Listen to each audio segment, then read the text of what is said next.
जी हाँ दोस्तों, ये हमारा सोशियोलॉजी का महासंग्राम वीडियो होने वाला है। इस वीडियो में मैं आपको केवल 6 क्वेश्चन दूंगा। जी हाँ दोस्तों, केवल 6 क्वेश्चन देंगे। इसी को आपको पढ़ के जाना है और शॉर्ट टाइप्स क्वेश्चन में मैं आपको 4 क्वेश्चन दूंगा। इतना पढ़ के जाओ, एक भी क्वेश्चन इससे बाहर नहीं जाएगा। ठीक है, ये हमारा जो वीडियो है दोस्तों, वो सेमेस्टर 5 मेजर पेपर 10 सोशियोलॉजी वाले स्टूडेंट के लिए। ठीक है, अगर मैं सिलेबस की बात करूँ तो बस केवल आपको 4 टॉपिक्स पढ़ना है। जनजातीय लोगों की समस्या, फिर उसके बाद झारखंड में आदिवासी महिलाओं की स्थिति, आदिवासी आंदोलन हो गया जैसे बिरसा, टाना, भगत आंदोलन, झारखंड आंदोलन, मुंडा, संथाल, बिरहोर, हो, उरांव, ये सब जो जनजाति, ये सब के बारे में पढ़ना है। ठीक है, तो वो सभी को मैंने देखते हुए पिछला साल का भी मैंने पेपर देखा है और इस बार क्या क्वेश्चन पूछा जा सकता है वो सब चीज़ों का मैंने एनालिसिस करके ये मैंने क्वेश्चन दिया है। और मैं क्वेश्चन इस टाइप से मैं आपको दे रहा हूं दोस्तों कि अगर क्वेश्चन चेंज करके भी देगा तब भी आपको घबराना नहीं है, क्योंकि यहाँ पर देखिए एक ही क्वेश्चन है लेकिन अलग अलग टाइप से पूछा जा सकता है और कई बार पूछा भी गया है। तो वो चीज़ को भी मैं आपके सामने रखा हूँ और केवल मैं आपको 6 क्वेश्चन दूंगा लॉन्ग टाइप्स का और शॉर्ट टाइप्स का 4 क्वेश्चन दूंगा। ठीक है, तो एक का करके हम लोग आंसर को स्टार्ट करेंगे दोस्तों। सबसे पहला है जनजातीय शोषण की समस्या पर एक निबंध लिखें, या तो जनजातीय में निरक्षरता की समस्या का व्याख्या करें, या तो जनजातियों की भूमि पृथकीकरण आ जाए दोस्तों, या भूमि विस्थापन आ जाए, ये सब एक ही है। ठीक है, की समस्या का वर्णन करें, या छोटा नागपुर की जनजातियों की शैक्षणिक समस्या एवं इसके निराकरण हेतु अपनाए गए सरकारी प्रयासों की विवेचना करें, ऐसे दे दे। या जनजातियों की प्रमुख समस्या क्या है, इन्हें दूर करने के लिए क्या उपाय किए गए, ऐसे दे दे। मतलब क्वेश्चन ऐसे ऐसे ऐसे ऐसे या ऐसे किसी भी प्रकार से दे दे, आपको बस ये देखना है कि जनजातीय समस्या लगा हुआ है। ठीक है, जनजातीय समस्या लगा हुआ है, देखिए सब में जनजातीय हमारा समस्या लगा हुआ है। ठीक है, अगर कहीं भी जनजातीय समस्या लगा हुआ है दोस्तों तो आंसर आपको यही लिखना है।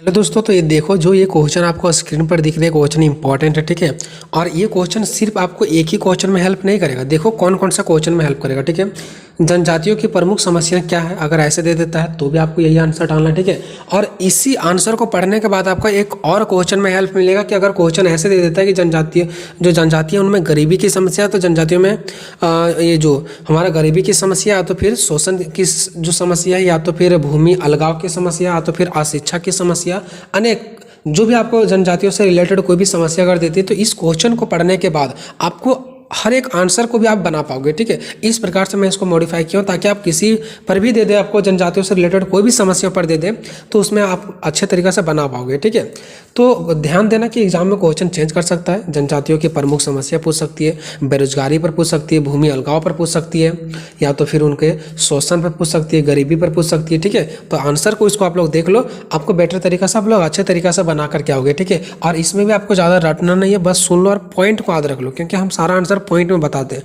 ताकि पॉइंट याद रखेगा स्टूडेंट लोग और बाकी आगे का एक्सप्लेन खुद कर देगा। ठीक है, पॉइंट का मतलब क्या होता है, जैसे मान लो कि हमने एक पॉइंट बनाया ग्रामीण इलाका, अब आपको नहीं पता कि ग्रामीण इलाका में क्या क्या होती है नहीं होती है। शहरी इलाका, तो शहरी इलाका में क्या होती है आपको नहीं पता है, तो बस याद रखेंगे ग्रामीण इलाका, शहरी इलाका, और इसके बाद एक्सप्लेन खुद करेंगे कि कहाँ पे ग्रामीण में क्या होती है नहीं होती।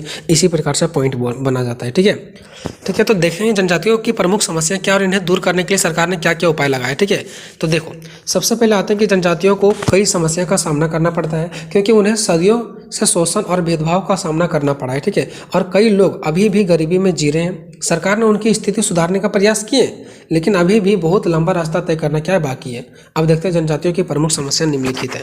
कौन कौन सा है, भूमि से अलग होना। देखो अब जनजातीय लोग भूमि से क्या हो गया, अलग हो गया। सरकार उनको एक जगह भूमि दे रहा था कि खेती आप लोग एक जगह कीजिए, रहिए और अच्छे से खाइए, लेकिन इन लोगों को वो चीज़ें पसंद नहीं था, इन लोगों को जंगलों में ही रहना पसंद था। ठीक है, अब जंगलों में धीरे धीरे जंगल लगने लगा, सरकार का बड़ा बड़ा योजना आने लगा, फैक्ट्री लगने लगा, इससे उन लोगों को जमीन की मात्रा कम होने लगा और इन लोग अपना जमीन से बेदखल हो गया, जमीन से दूर हो गया। ठीक है, जनजाति के मुख्य समस्या भूमि से क्या होना, अलग होना है। तो आपको बस पॉइंट याद रखना, भूमि से अलग होना, बाकी खुद इधर एक्सप्लेन कर देना। ठीक है, जैसे कि हम जानते हैं कि जनजातियाँ आज भी सभी समाजों से दूर जंगलों में, पर्वतों में अधिक निवास करते हैं, मतलब जो एक अच्छा समाज है वहाँ पे ना रह करके वो दूर में बसते हैं। ठीक है, जनजाति की प्रमुख समस्या भूमि से अलग हो जाने की है। क्यों, क्योंकि प्रशासनिक अधिकारी, वन विभाग के ठेकेदार इत्यादि के प्रवेश से उनका शोषण प्रारंभ हुआ है। जब वो ठेकेदार वहाँ पे पहुँचता है, जंगल के जो प्रशासन होते हैं वो पहुँचते हैं, तो बड़ा बड़ा वहाँ पे फैक्ट्री वगैरह, जंगल वगैरह लगाते हैं। इसके वजह से उन लोगों को बिल्कुल भूमि से क्या हो गया, अलग हो गया उन लोग। दूसरा क्या, अशिक्षा।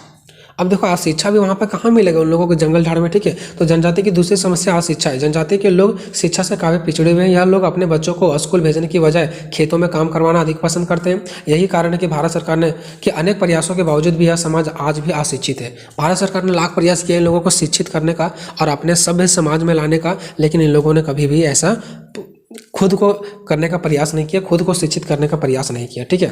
पॉइंट नंबर तीसरा देखते हैं। पॉइंट नंबर तीसरा क्या, देखो पॉइंट नंबर तीसरा हमारा है गरीबी।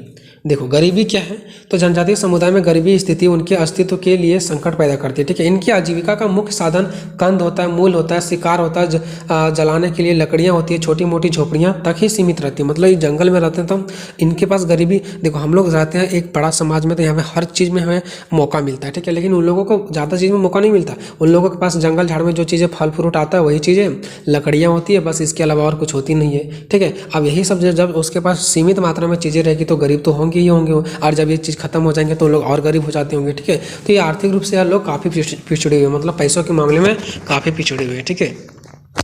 चौथा बेरोजगारी।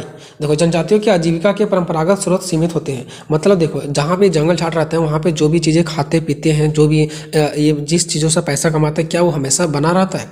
वो धीरे धीरे जंगल में ख़त्म भी होते जाता है ना। तो कहीं ना कहीं वो चीज़ें ख़त्म होने की वजह से ना क्या होता है, इनके बेरोजगारी की समस्या बनी रहती है। या लोग शिक्षित बहुत ही कम पाए जाते हैं, ठीक है। मतलब बहुत कम इन लोगों के पास ज्ञान बुद्धि होता है, ठीक है, शिक्षा होती है, इसलिए इन लोगों को कई अच्छा काम भी नहीं मिल पाता है, ठीक है। पांचवा बंधक मजदूर। देखो इन लोगों को बंधक मजदूर के रूप में ही सिर्फ इन लोग जिंदगी काट लेते पूरा, ठीक है।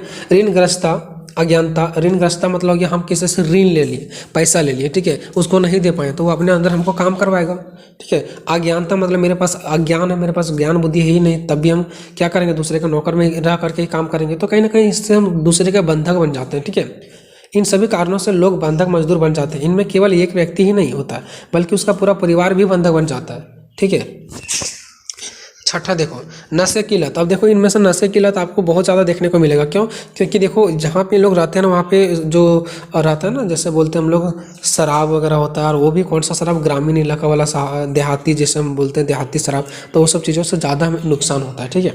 जनजातियों में शराब, बीड़ी, तंबाकू आदि का चयन बहुत किया जाता है, ठीक है। इनका नशा करने की आदत हो चुकी है। जनजाति के लोग में परंपरागत रूप से देसी शराब को प्रसाद के रूप में देवताओं को अर्पित करने व प्रसाद स्वरूप इसे ग्रहण करने की परंपरा है। सोचो दारू को, यानी कि जो जिसको हम लोग अपने भाषा में दारू बोलते हैं, यानी कि देसी भाषा में उसको शराब बोलते हैं, ठीक है। जो देसी शराब होता है उसको उन लोग मानते हैं कि देवी देवताओं को चढ़ाना बहुत अच्छा काम है और उसको ग्रहण भी करना अच्छा काम है। सोचो, और इससे उनका जिंदगी बर्बाद हो जाती है, ठीक है।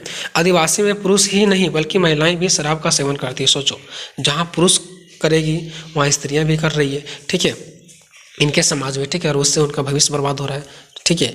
आप लोग समझ सकते हो कि अगर गर्ल्स लोग भी, अगर यानी कि औरत लोग भी अगर शराब का सेवन कर रही है तो उसके साथ क्या हो सकता है, ठीक है। नेक्स्ट पॉइंट है हिंदू और ईसाई संस्कृति का विपरीत प्रभाव। मतलब हिंदू और ईसाई दोनों का सांस्कृतिक ये जो जनजातियों पर उल्टा प्रभाव पड़ गया। क्यों? क्योंकि देखो हिंदू लोगों को ये लगा कि जनजाति लोग तो जंगलों में, उनको हम अपना सांस्कृतिक में ऐड कर लेते हैं, उनको हिंदू बना देते हैं। ईसाई धर्म वालों को लगा कि उन लोगों को जंगल से ला करके हम ईसाई धर्म बना लेंगे। तो हिंदू और ईसाई दोनों ने जनजातियों को अपना अपना तरीका से प्रभाव डालना प्रयास किया और इन लोग तनाव में आ गए। जनजाति लोग तनाव में आ गया कि हिंदू धर्म अपनाए कि ईसाई धर्म अपनाए। और इन लोगों को इतना अच्छा बात बताया गया कि जनजाति लोगों को अपना ही जो रीति रिवाज हो बुरा लगने लगा।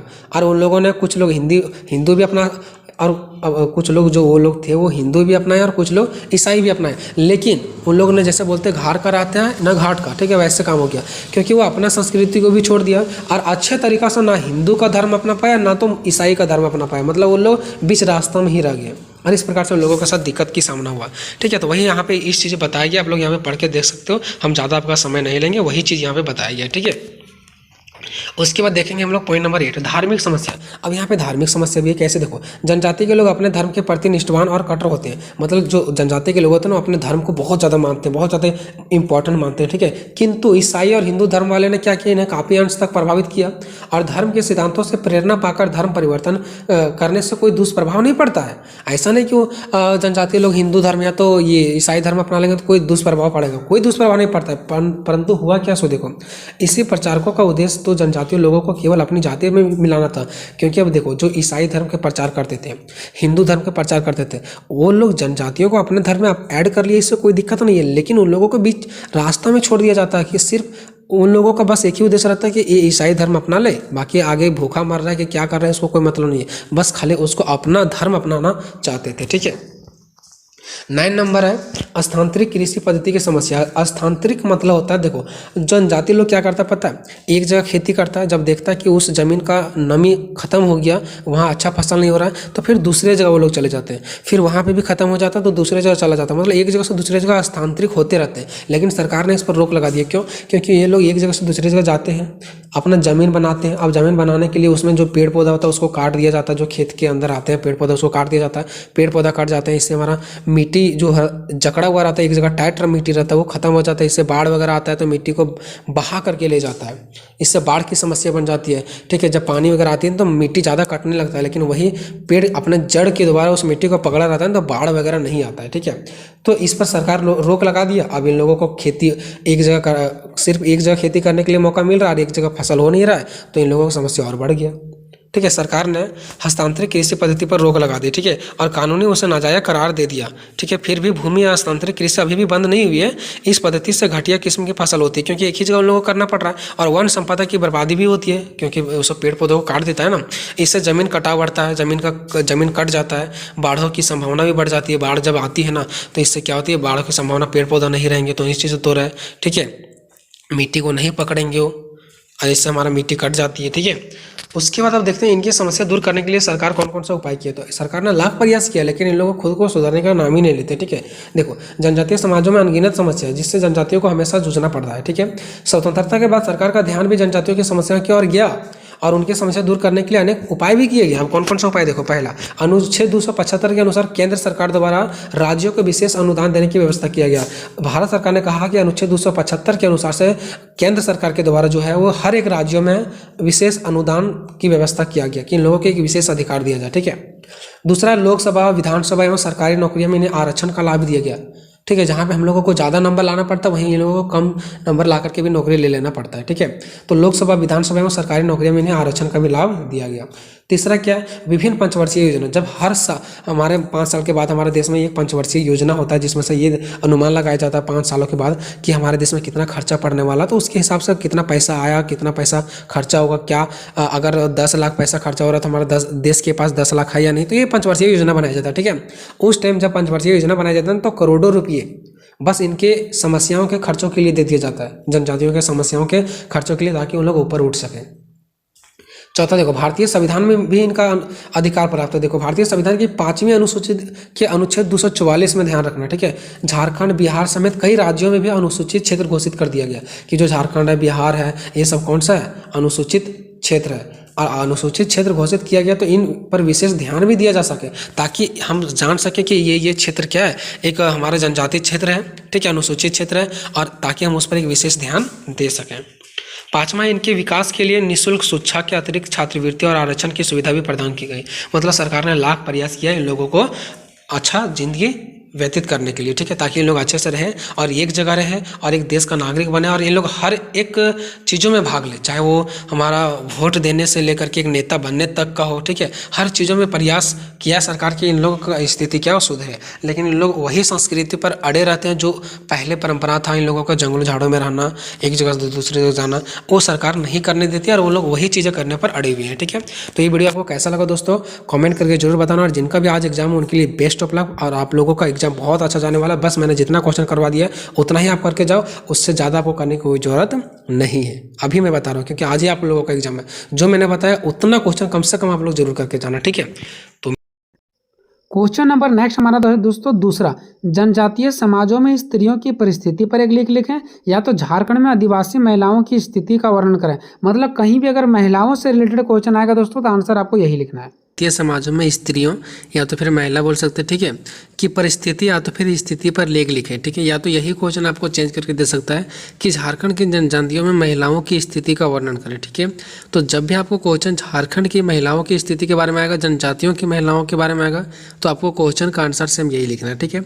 हम वही क्वेश्चन करवा रहे हैं जो आपको जनरल पेपर के लिए इंपॉर्टेंट है, ठीक है। इसके पहले भी क्वेश्चन करवाया गया जो कि आपको प्लेलिस्ट में मिल जाएगा, डिस्क्रिप्शन में मिल जाएगा, और इसके बाद में हम कुछ क्वेश्चन कराएंगे, ठीक है। तो देखते हैं इसका आंसर क्या है, ठीक है। तो झारखंड की जनजातियों में महिलाओं की स्थिति क्या है। तो देखो सबसे पहले आते हैं यहाँ पे भूमिका पे, ठीक है। तो देखो जनजातीय समाजों में महिलाओं की स्थिति के संबंध में विद्वानों में कुछ मतभेद पाया जाता है। विद्वान का मतलब होता है जो पहले के विचारधारे थे, जो पहले के लोग इसके बारे में सोचते थे, समझते थे, ठीक है, उन सभी लोगों में मतभेद पाया जाता है। कोई कहता है कुछ तो कोई कहता है कुछ, कोई कहता है कि महिलाओं की स्थिति अच्छी थी तो कोई कहता है कि अच्छी नहीं थी, ठीक है। तो जनजातीय समाजों में महिलाओं की स्थिति के संबंध में जो विद्वान लोग हैं उन लोगों में कुछ मतभेद पाया जाता है, ठीक है। विद्वानों का यह मानना है कि जनजातीय समाजों में स्त्रियों की स्थिति सभी समाजों की तुलना में उच्च है, ठीक है। सभी समाजों की तुलना मतलब देखो यहाँ पे दो प्रकार के समाज होता है, ठीक है।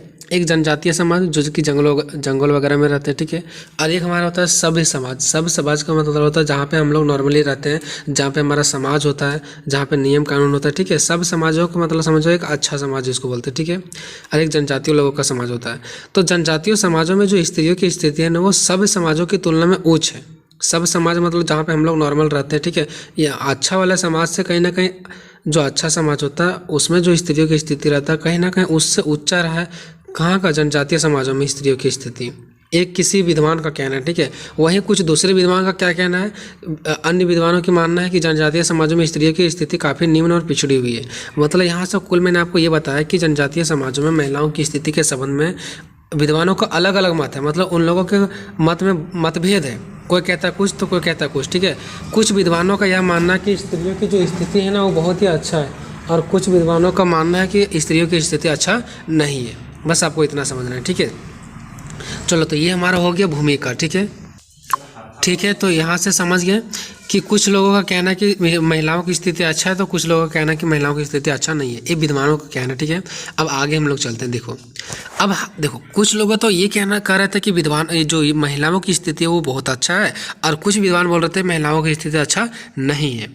तो हम एक्चुअल में कैसे जाने कि महिलाओं की स्थिति आखिर है क्या, अच्छा है खराब है, कैसे हम जांच करेंगे। तो इस पर लेवी विद्वान ने एक तरीका प्रस्तुत किया है, जिस विद्वान का नाम क्या है, लेवी। तो देखो स्त्रियों की स्थिति का सही मूल्यांकन करने की दृष्टि से लेवी ने एक तरीका प्रस्तुत किया है। और ये तरीका कौन सा, तो देखो कौन सा तरीका ये प्रस्तुत किया है कि हम कैसे जानेंगे कि महिलाओं की स्थिति अच्छा है या नहीं है। तो हम 4 चीज़ों को जांच करके हम पता कर सकते हैं कि महिलाओं की स्थिति किस प्रकार है, ठीक है। तो देखो पहला वो नियम कौन सा है, तो पहला है पुरुष स्त्रियों के साथ किस प्रकार का व्यवहार करती है। मतलब कि जो इस पुरुष है ना वो स्त्रियों के साथ किस प्रकार के व्यवहार करते हैं, यानी स्त्री पुरुष एक दूसरे के साथ किस प्रकार के व्यवहार करते हैं, अच्छे से रह रहे हैं कि एक दूसरे को प्रताड़ना कर रहे हैं, ठीक है। तो पुरुष स्त्रियों के साथ किस प्रकार का व्यवहार करते हैं, ये पहला तरीका। इस तरीका से हम लोग पहचान सकते हैं कि महिलाओं की स्थिति कैसा है। अगर पुरुष स्त्रियों के साथ अच्छा व्यवहार कर रही है तो इसका मतलब स्त्रियों की स्थिति अच्छा है, और अगर वहीं पुरुष स्त्रियों के साथ गलत तरीका से व्यवहार कर रही है तो कहीं ना कहीं स्त्रियों की स्थिति गलत है, ठीक है। ये पहला नियम है, पहला आधार है इसका जानने का, मूल्यांकन करने का। दूसरा क्या है, स्त्रियों के कानून रूप से और प्रथागत रूप से समाज में क्या स्थिति है। देखो अब यहाँ 2 तरीका है कि स्त्रियों को कानूनी रूप से और प्रथागत रूप से समाज में क्या स्थिति है। कानूनी और प्रथा का मतलब क्या होता है, देखो मान लो कि एक लड़की है, ठीक है, उसका शादी हो गया, वो अपना ससुराल जाएगी, यानी कि अपना हस्बैंड के यहाँ जाएगी। तो वहाँ जाएगी तो वहाँ पे जहाँ पे वो अपने हस्बैंड के यहाँ पे जाएगी वहाँ पे महिलाओं के लिए कुछ नियम भी होंगे और कुछ प्रथा भी होंगे। तो नियम क्या, तो देखो नियम मतलब जो हमारा देश ने दिया है कि महिलाओं के साथ कोई मार नहीं सकता है, महिलाओं के साथ अगर गलत हो रहा है तो केस दर्ज कर सकती है। तो कहीं ना कहीं ये उनके नियम की ओर गया, और ये नियम उसके ससुराल में भी है, और लड़की जहाँ पैदा हुई थी वो नियम वहाँ भी है। लेकिन प्रथा जहाँ पे वो लड़की गई है हस्बैंड के यहाँ, वहाँ का प्रथा अलग हो सकता है। वहाँ का प्रथा ये हो सकता है कि महिलाएं खाना नहीं बनाएगी, या तो फिर ये प्रथा हो सकता है कि महिलाएं यहाँ का खाना बनाती है, महिलाएं मुंह ढक करके चलती है, ठीक है। तो महिलाएं ये जो सिंदूर होती है वो लगाती है, या तो फिर महिलाएं जो होती है वो नाक में ये पहनेगी, चाहे महिलाओं ये नाक में नहीं पहनेगी, या तो फिर महिलाओं इस मंदिर में नहीं जा सकती है। एक होता है ना, कहीं का प्रथा बन जाता है कि महिलाएं ये काम को नहीं कर सकती है, या तो फिर महिलाएं सिर्फ ये काम को कर सकती है। तो यहाँ पे महिलाओं की स्थिति को जांच करने के लिए ना हम दो चीज़ों को देखेंगे कि महिलाओं जहाँ पे है ना वहाँ का कानूनी स्थिति क्या है और वहाँ का प्रथा क्या है, उनको कानूनी रूप से कितना अधिकार प्राप्त है और प्रथा रूप से कितना अधिकार प्राप्त है। तो स्त्रियों का कानूनी और प्रथा रूप से भी समाज की क्या स्थिति है, यानी महिलाओं की जहाँ पे महिला है उस समाज में उनका कानून और उनकी प्रथा कैसी है, ठीक है। इसके हिसाब से भी हम लोग क्या लगा सकते हैं, महिलाओं की स्थिति का पता कर सकते हैं। तीसरा, स्त्रियों को समझ में सामाजिक सहभागिता के कौन कौन सा अवसर प्राप्त है, यानी स्त्रियों को यहाँ समझ लिखा गया, ठीक है। यहाँ पे होगा स्त्रियों को समाज में सामाजिक सहभागिता के कौन कौन सा अवसर प्राप्त है। सामाजिक सहभागिता का मतलब हो गया कि समाज में उनको कौन कौन सा चीज़ें प्राप्त है, कौन कौन सा अधिकार प्राप्त है। सहभागिता मतलब वो कौन कौन चीज़ों में भाग ले सकती है, ठीक है, यानी कि उसको कौन कौन चीज़ों में जाने का, खाने का, रहने का अधिकार प्राप्त है, ठीक है। तो वो हम लोग बोलते हैं सामाजिक सहभागिता, कि समाज के कौन कौन सी चीज़ों में भाग ले सकती है। जैसे अगर कहीं बैठक है तो अधिकतर वहाँ पुरुष लोग ही बैठक करते हैं, महिलाओं को वहाँ पे आने के लिए नहीं दिया जाता है। तो कहीं ना कहीं वो सामाजिक सहभागिता नहीं है, लेकिन वहीं अगर महिलाओं को जाने के लिए दे दिया जाता है तो हम बोलते हैं सामाजिक सहभागिता है। तो हम ये चीज़ों को भी प्राप्त करके हम लोग जान सकते हैं कि महिलाओं की स्थिति कैसी है, कि महिलाओं को समाज में सहभागिता कैसी है, यानी वहाँ पे सहभागिता प्राप्त है या नहीं है, ठीक है। इसके आधार पर भी हम लोग पता कर सकते हैं। चौथा पॉइंट है जनजातीय समाजों में स्त्रियों के द्वारा कौन कौन से कार्य किए जाते हैं। हम इसके माध्यम से भी पता कर सकते हैं कि महिलाओं की स्थिति कैसी है, कि उन लोगों ने कौन कौन से कार्य किए जाते हैं, यानी कि जो है समाज में, ठीक है, महिलाएं, वो महिलाएं जो है वो कौन कौन से कार्य करती है, उसके आधार पर भी हम लोग समझ सकते हैं कि ये महिलाएं की स्थिति कैसी है। अगर महिलाएं जानवर वगैरह का देखभाल करती है, बस घर परिवार में ही सीमित है, तो मतलब महिलाओं की स्थिति थोड़ी खराब है। लेकिन वहीं अगर महिलाएं कोई चीज़ों को बिक्री कर रही है, बड़े लेवल पर है, तो हम समझ सकते हैं कि महिलाओं की स्थिति अच्छी है। तो इस प्रकार से जो हमारे लेवी विद्वान थे वो 4 तरीका प्रस्तुत किया, जिसके माध्यम से हम लोग पकड़ सकते हैं कि महिलाओं की स्थिति कैसी है, ठीक है। अब आगे देखो, वहीं से बताया गया है, लेवी नहीं बताया, लेवी द्वारा बताया कि उपयुक्त आधारों को ध्यान में रखते हुए, यानी कि जो ऊपर 4 को चीज़ें बताई है उसको ध्यान में रखते हुए हम स्त्रियों की स्थिति पर विचार करें तो पाएंगे कि स्त्रियों को प्रथाओं के आधार पर जो अधिकार प्राप्त है उनसे उनके प्रति किए जाने वाले वास्तविक व्यवहार में काफ़ी भिन्नता है। अब देखो, लेवी ने ये कहा कि जो 4 चीज़ें मैंने प्रस्तुत किया है उसके आधार पर हम ये चीज़ों को जान पाएंगे कि स्त्रियों को, देखो अब यहाँ तक मेरा ये 4 एक तरीका था स्त्रियों की स्थिति को जानने का। अब मान लो ये चारों चीज़ों मैंने चेक कर लिए, ठीक है, तो रिजल्ट क्या निकलेगा अगर ये चारों चीज़ों को हम लोग देखेंगे, ठीक है। तो स्त्रियों की, महिलाओं की स्थिति कैसा निकलेगा, तो देखो वही लेवी ने बताया कि अगर ये चारों चीज़ों के हिसाब से अगर महिलाओं की स्थितियों को देखा जाए ना, तो पता क्या चलेगा, पता है कि महिला जो स्त्रियों को प्रथाओं के आधार पर जो अधिकार प्राप्त है, प्रथा के अधिकार पर, प्रथा मतलब समझ गया ना, प्रथा हर जगह सेम नहीं रहता है, हमारा समाज का प्रथा अलग है। मान लो कि हम किसी गर्ल से शादी करते हैं तो वहाँ का प्रथा अलग होगा, ठीक है, अगर वो गर्ल्स किसी और से शादी करते हैं तो वहाँ का प्रथा अलग होगा। तो मतलब कहने का मतलब ये हो गया कि हर जगह का प्रथा अलग नहीं होता है, ठीक है। मान लो कि अभी हम लोग यहाँ पे रह रहे हैं, यहाँ का प्रथा अलग है, हमारे जहाँ मामा का घर है वहाँ का प्रथा अलग है। तो प्रथा एक अलग चीज़ें होती है, ठीक है, और नियम सबके लिए लगभग सेम होते हैं, ठीक है, ठीक है। तो मान लो स्त्रियों के जो प्रथाओं के आधार पर जो अधिकार प्राप्त है ना, तो उनसे अगर हम देखें तो उनके प्रति जो वास्तविक व्यवहार है उसमें काफ़ी भिन्नता है। मतलब वहाँ का जो प्रथा है सो और उसके साथ जो व्यवहार किया जाता है सो बिल्कुल भिन्नता है। कैसे, सो मैं बताता हूँ। कुछ ऐसे मतलब हैं जनजाति के लोग जहाँ पे महिलाओं को दूध छूने से मना किया जाता है, दूध छूने से मना किया जाता है कि नहीं, स्त्रियों के लिए दूध छूना अपुण्य का काम है, पाप होता है, ठीक है। तो वहाँ का प्रथा, इसका मतलब ये नहीं कि स्त्रियों को गलत देखा जाता है, गलत दृष्टि से, ठीक है। मैं आपको बताता हूँ, ठीक है, जहाँ पे हम लोग रहते हैं, जिस एरिया में आप लोग को पता होगा, वहाँ पे हल छूने से स्त्रियों को मना किया जाता है कि हल जो है ना वो स्त्रियों को नहीं छुआ जाएगा, स्त्रियों को नहीं छूना चाहिए। तो इसका मतलब यहाँ का हमारे प्रथा क्या है, स्त्रियों को ये अधिकार नहीं है कि हल छुएंगे, तो कहीं ना कहीं ये अधिकार से वंचित है स्त्री। लेकिन इसका मतलब ये नहीं कि स्त्रियों के साथ हम लोग गलत करते हैं, स्त्रियों को हम लोग मारपीट करते हैं, चाहे स्त्रियों को हम लोग वैल्यू नहीं देते, नहीं। जितना स्त्रियों को अधिकार प्राप्त है हमारे यहाँ, उतना हमारे लड़कों में, उतना ही हमारे लड़कियों में, जितना हमारे माता को अधिकार प्राप्त है उतना ही हमारे पिता को अधिकार प्राप्त है। लेकिन यहाँ का एक प्रथा है कि वो हल नहीं छुएगी, ठीक है। तो इसका मतलब ये नहीं कि उनको कम अधिकार प्राप्त है, वो तो एक प्रथा है ना। तो अगर प्रथा को वास्तविक व्यवहार से अगर हम जोड़े ना तो काफ़ी भिन्नता है। प्रथा तो एक प्रथा ही रहेगा, लेकिन वास्तविक व्यवहार में देखा जाए तो बिल्कुल एक समान अधिकार है, ठीक है। अगर प्रथा के अधिकार पर देखा जाए ना तो पता चलेगा कि महिलाओं को लगता है कि कुछ कम अधिकार प्राप्त है, लेकिन वहीं अगर वास्तविक व्यवहार में देखें ना तो वास्तविक व्यवहार से हमें नहीं पता चलता है कि इन लोगों में कुछ भिन्नता है। जितना पुरुष को अधिकार उतना ही स्त्री को अधिकार। लेकिन हाँ, एक प्रथा है तो प्रथा की जगह में जो चीज़ें मना किया गया है पहले से वो ऑलरेडी मना ही रहेगा, ठीक है। तो वही बताया गया कि प्रथाओं के आधार पर जो अधिकार प्राप्त होता है ना उनसे कहीं ना कहीं वास्तविक जो व्यवहार है, जो हम लोग वास्तविक व्यवहार खाते हैं, एक साथ रहते हैं, एक साथ कपड़ा पहनते हैं, मेरा भी कपड़ा खरीद दिया जाता है, ठीक है, स्त्रियों का भी कपड़ा खरीदा जाता है, तो कहीं ना कहीं यहाँ पे व्यवहार एक जैसा दिख रहा है, लेकिन प्रथाओं के आधार पर तो एक जैसा नहीं दिख रहा है। तो कहीं ना कहीं प्रथाओं के आधार पर और वास्तविक व्यवहार में काफ़ी भिन्नता पाया जाता है। अब इसके एग्जाम्पल के मैंने यहाँ पे लिया है जो कि आपको एग्जाम्पल के माध्यम से अच्छा से समझ में आएगा। और एग्जाम्पल जो मैंने लिया वो जनजातियों से ही लिया है, क्यों? क्योंकि जनजातियों पर ही क्वेश्चन पूछा गया, इस बात को ध्यान रखना, ठीक है। तो ये उसी चीज़ का देखो, सबसे पहले 4 गो पॉइंट दिया लेवी ने, फिर लेवी ने अपना यहाँ पे मूल्यांकन दिया, देखो कि जो प्रथा के आधार पर और वास्तविक व्यवहार में काफ़ी भिन्नता है। उसके बाद एग्जाम्पल भी मैंने लिया यहाँ पे, ठीक है। ये पॉइंट अभी वहीं से चल रहा है। ये पॉइंट जो यहाँ से स्टार्ट हुआ है, जो लेवी ने स्टार्ट किया था महिलाओं के लिए जो कुछ दिया था 4 पॉइंट, यहाँ से देखो, यहाँ से जो स्टार्ट हुआ है वो अभी एक ही चीज़ चल रहा है यहाँ तक। देखो अब यहाँ तक पहुँच चुके हैं, ठीक है, एग्जाम्पल तक। तो देखते हैं एग्जाम्पल क्या है इसका, ठीक है। देखो जैसे हम टोडा जनजातियों को ले सकते, एक टोडा जनजाति है ले सकते, ठीक है। उनकी दूधशाला पवित्र मानी जाती है, जो जहाँ पे दूध वगैरह रखा जाता है वो दूधशाला पवित्र मानी जाती है, और वे ही उनकी धार्मिक क्रियाओं का केंद्र है, और उसे ही अपना धार्मिक क्रियाओं का केंद्र मानते हैं, ठीक है, मतलब धार्मिक चीज मानते हैं। इन लोगों में स्त्रियों को दूधशाला में प्रवेश करने की आज्ञा नहीं है। इन लोगों में स्त्रियों को दूधशाला वो लोग लड़की यानी स्त्री लोग नहीं जा सकती है। वो ना तो भैंस का दूध निकाल सकती है और ना ही दूध से बनी किसी वस्तु को उत्पादन कर सकती है। मतलब दूध को बिल्कुल वो छूने से वहाँ पे जो स्त्री लोग हैं उसको मना किया गया है कि ये सब नहीं छुएगी। वो वहाँ का प्रथा चलाया हुआ है, ऐसा नहीं कि वो बाद में किया कि नहीं स्त्री लोग बहुत गंदा होते तो नहीं छुएगी। वहाँ का शुरू से प्रथा चलाया आ रहा है कि नहीं औरत लोग को छूना ही नहीं है, ठीक है।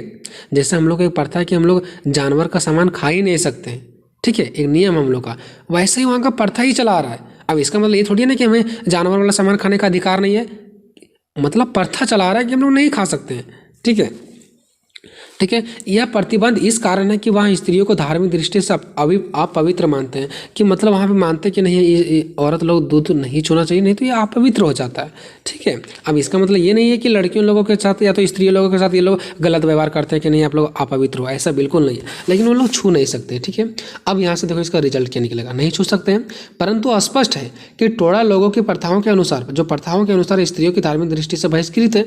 यहाँ से स्पष्ट पता चल रहा है कि अगर वहाँ का प्रथा देखें तो उसके अनुसार से जो स्त्रियां का धार्मिक दृष्टि से बहिष्कृत है, मतलब उन लोगों को महिलाओं को बहिष्कृत कर रहा है, मतलब बाहर कर दे रहा है एक तरह से समझे तो, क्योंकि वहाँ पे दूध छूने का अधिकार नहीं है तो बहिष्कृत ही समझेंगे ना, तो बहिष्कृत है यहाँ तक, ठीक है। लेकिन टोडा लोगों में स्त्रियों को एक समान दृष्टि से देखा जाता है। इसका मतलब ये नहीं है कि दूध छूने से मना कर दिया गया वहाँ पे तो स्त्रियों में एक समान दृष्टि से नहीं देखा जाता, नहीं, वहाँ के स्त्रियों को एक जैसा देखा जाता है, बस दूध छूने से मना किया गया ना सिर्फ, ठीक है।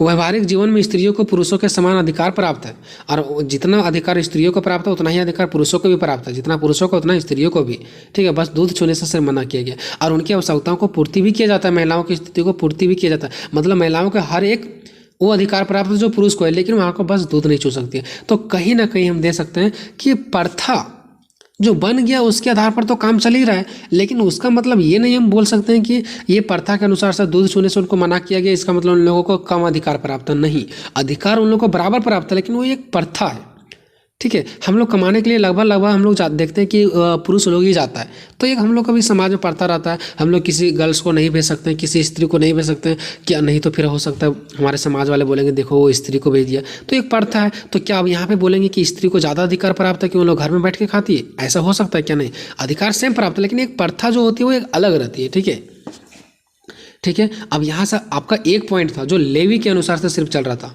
लेवी ने ही 4 पॉइंट बताया, लेवी ने ही अपना स्पष्ट दिया, ठीक है, कि प्रथा तो अलग है और वास्तविक व्यवहार अलग किया जाता है, लेकिन इसका मतलब ये नहीं कि इन लोगों के साथ गलत किया जाता, ठीक है।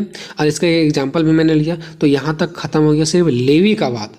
किसका बात था? सिर्फ लेवी जो विद्वान था उसका बात था। अब यहाँ से देखते हैं एक अलग पॉइंट, ठीक है, कि मातृसत्तात्मक समाज में महिलाओं की स्थिति। देखो मात्र सत्तात्मक मीन्स होता है जहाँ पे घर का सारा अधिकार, घर का चलाने का रीति रिवाज महिलाओं के हाथों में होती है। तो वैसे समाज में महिलाओं की स्थिति कैसा है? मान लो कि हमारा समाज मात्र सत्तात्मक समाज है। मात्र सत्तात्मक मतलब यहाँ पे हर चीज़ों में माताएं यानी कि स्त्री लोग आगे रहती है। समाज में बैठक है, स्त्री लोग जाएंगे। घर का कोई निर्णय लेना तो स्त्री लोग लेंगे। अगर मान लो माँ के बाद ज़मीन का बंटवारा किस पे होगा तो बेटों पर नहीं बल्कि बेटियों पर होगा। मतलब जहाँ पे स्त्रियों को ज़्यादा महत्व दिया जाता है वहाँ पे महिलाओं की स्थिति अच्छी है कि खराब है वो हम लोग देखेंगे, ठीक है।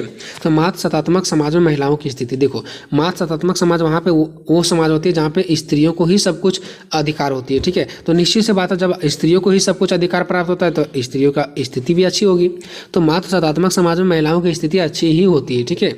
हाँ, लेकिन जहाँ पे पितृ सत्तात्मक होता है, पितृ सत्तात्मक मतलब वहाँ पे सब कुछ पुरुषों के हाथ में होता है, ठीक है। वहाँ पे महिलाओं की स्थिति थोड़ी कम होती है। तो देखो, कुछ विद्वानों की मान्यता है कि जिन समाजों में पितृ सत्तात्मक व्यवस्था पाई जाती है यानी पिता से संबंधित, वहाँ स्त्रियों की स्थिति निम्न रहती है, यानी कि वहाँ पे स्थिति जो स्त्री है उसकी स्थिति नीचा रहता है। लेकिन जहाँ पे मात्र सत्तात्मक समाज पाया जाता है, माता से रिलेटेड स्त्रियों के निर्णयों से संबंधित, जहाँ पे सब कुछ माताएं यानी कि स्त्रियाँ ही कर सकती है, वहाँ स्त्रियों की स्थिति कुछ हद तक उच्च होती है। समझ गए? जहाँ पे पितृ सत्तात्मक होती है यानी कि पुरुष से संबंधित समाज होता है वहाँ पे स्त्रियों की स्थिति क्या होती है? निम्न होती है। लेकिन जहाँ पे मात्र सत्तात्मक समाज होता है, ठीक है, स्त्री से संबंधित समाज होता है कि स्त्री ही सब चीज़ यहाँ पे करेगी, वहाँ पे स्त्रियों की स्थिति क्या होती है? अच्छा होती है। अब इसका एग्जाम्पल ले सकते हैं, 2 जनजाति, खासी और गारो जनजातियाँ, जो कि ये दोनों जनजातियों में क्या चलता है? मात्र सत्तात्मक समाज, यानी कि यहाँ पे जो भी कुछ होगा स्त्री लोग ही आगे रहती है। तो इसलिए मैंने यहाँ पे 2 एग्जाम्पल ले लिया, खासी तथा गारो जनजाति का, क्योंकि ये दोनों का दोनों मात्र सत्तात्मक समाज है, ठीक है। यहाँ पे हर कुछ स्त्रियाँ ही आगे रहती है। अब ये दोनों एग्जाम्पल हम लोग देखते हैं, पहले खासी जनजाति का और फिर देखेंगे गारो जनजाति क्या है। तो देखो, खासी जनजाति मात्र स्थानीय जनजाति है, ठीक है। मात्र स्थानीय जनजाति मतलब यहाँ पे हर कुछ स्त्रियां ही आगे रहेगी, ठीक है। अब इस जनजाति में क्या होता है? पति को विवाह के बाद अपनी पत्नी के घर जाकर रहना पड़ता है। मतलब देखो, हम लोग शादी करते हैं तो जो पत्नी हम लोग का रहती है वो हमारे घर आकर के रहेगी, यानी पति के घर। लेकिन यहाँ पे क्या है? ये तो मात्र स्थानीय जनजाति है ना, यानी मात्र स्थानीय परिवार है ना, यानी कि यहाँ पे स्त्री लोग आगे रहेंगे। तो पति को, लड़का को शादी करके लड़का को अपना घर नहीं रहना पड़ता, लड़का को लड़कियों के घर ही चल जाना पड़ता है। क्यों? क्योंकि यहाँ पे जो, ठीक है, क्योंकि यहाँ पे स्त्रियों को ही आगे रखा जाता है। तो पति को भी विवाह करने के बाद अपने पत्नी के घर ही जाकर के रहना पड़ता है। तो कहीं ना कहीं यहाँ पे स्त्रियों की स्थिति अच्छी है।